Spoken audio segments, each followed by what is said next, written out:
ఈ వీడియోలో ఉసిరికాయ పప్పు తయారు చేయ విధానం చూద్దాం. ఉసిరికాయలు 10, పచ్చిమిరపకాయలు 7, ఒక గ్లాసు కందిపప్పు. ఉసిరికాయని గింజలు తీసి ముక్కలుగా చేసుకోండి.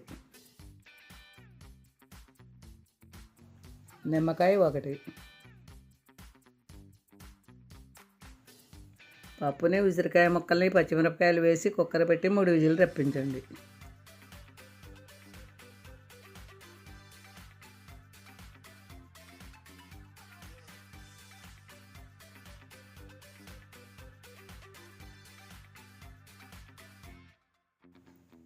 కుక్కర్ మూత తీసి ఉసిరికాయ ముక్కల్ని ఇనిపి పప్పులో వేసి కలపండి.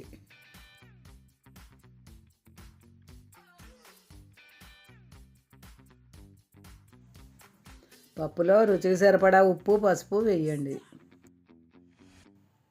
తాలింపు కోసం 2 చెంచాలు నెయ్యి వేసి ఆవాలు, జీలకర్ర, మిరపకాయ, ఇంగువ వేసి పోపు వేయండి.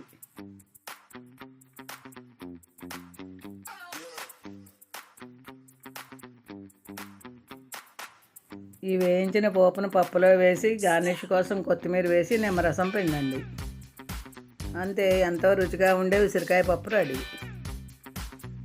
ఈ వీడియో నచ్చితే లైక్ చేయండి, షేర్ చేయండి, సబ్స్క్రైబ్ చేయడం మర్చిపోకండి.